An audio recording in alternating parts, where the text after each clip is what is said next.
Whilst I maintain that no pleasure should be guilty, obviously lots of things that feel good are actually bad for the world or bad for you.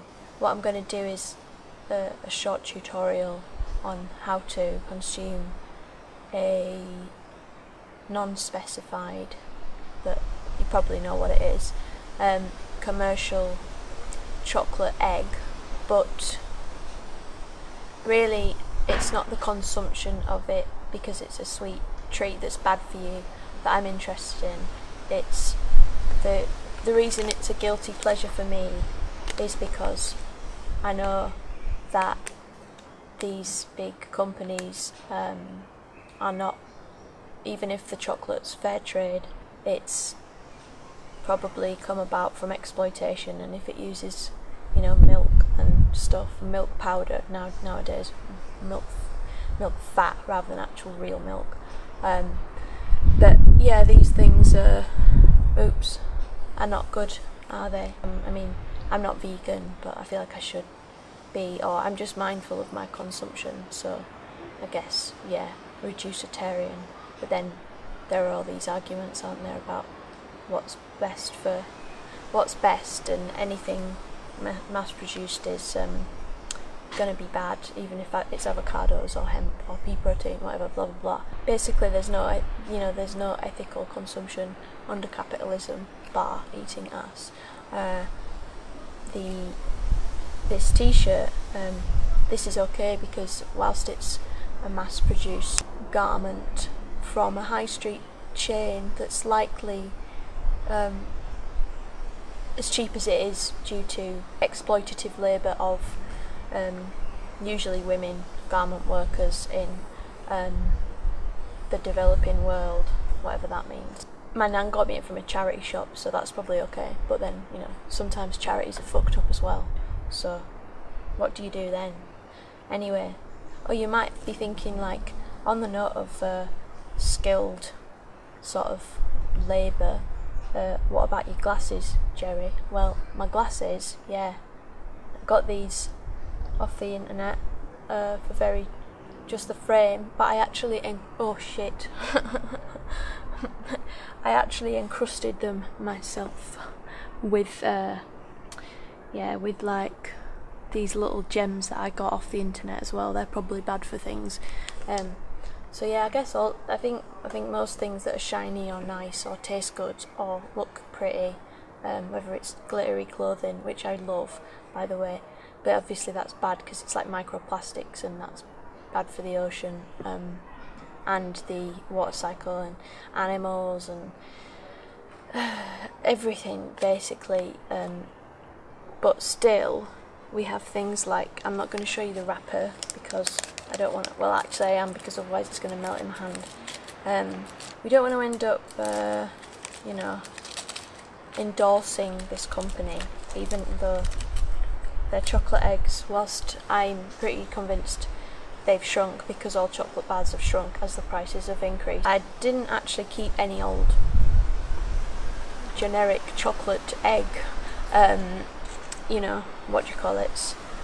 wrappers, but they used to be blue and red foil. Kit Kat Chunkies used to be 48 grams in weight, and they're now 43 or less actually. Anyway, but yeah, enjoy it, right? So what you need is a cup of tea. Tea's probably, you want to check that as well. Like, this has got a fair trade label on it. It's a white pear tartan tea, well nice. Originally sampled in a Lidl selection kit. So you need a tea or a warm beverage of some kind. I find that it helps cleanse the palate when it's coated in chocolate. So what you do is, to consume guiltily pleasure, even though pleasure should never be guilty, it should be conscious, dip it in your hot beverage. This is why it needs to be hot, because it wants to melt the stuff a bit. You'll see here actually you'll need a little spoon. This is what I call my chocolate egg spoon. You've got to like suck the top off.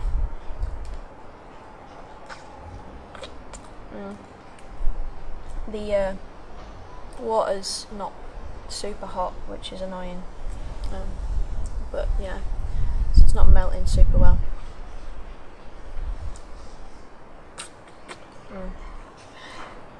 It might not look pretty, but it feels great. Yeah. You do that a bit. I mean, you can bite if you want. I'm not telling you what to do or anything. Okay.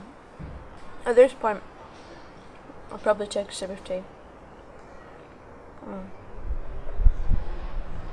Yeah. Just really let all those chocolate atoms, molecules, whatever the fuck they are, sink into your tongue. And you can use like the spoon, chocolate egg spoon, to get the fondant, caramel, whatever it is that's in the middle. Yeah. Basically, if you wanted to circumvent that whole system, boycott that whole sphere, you could actually just make your own, couldn't you? You could make, like, if you got a mould, you could use dark chocolate, you could use whatever chocolate you wanted. That, you know, if you have, you don't have to make it vegan. You know, if you've got like your own cow that your mates with and you treat really well, and you just get a bit of milk out of his udder every now and then, and it's like, that's consensual as much as an animal can consent to that. You know what I mean? And then you maybe like can use that milk to make your own milk chocolate, and then the stuff in the middle, there's tutorials on how to make that. Most of it's like glucose, fructose, like chemical, synthetic sugars, so they might not necessarily come from exploiting things, but I guess everything destroys stuff, right? This I think this tastes better for the mindfulness, for the conscientiousness, for the ethical considerations. Oh God, it's melting down the spoon, isn't it? I'm giving to to the chicken that laid this egg. Thank you. Yeah. And just be taking sips of your tea in order to get the maximum taste sensation. No one's seeing this wrapper. No product placement in my content.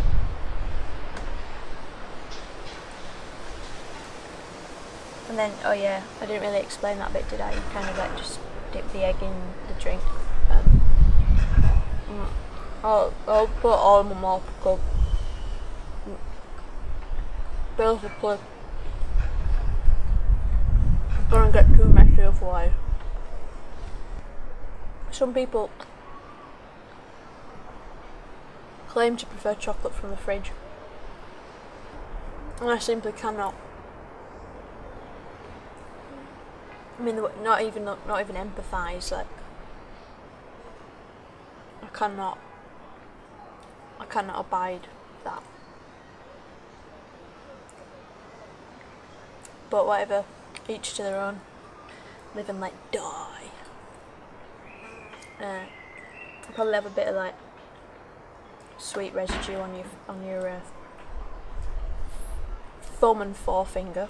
Sorry, got my F's and Th's mixed up then. And yeah.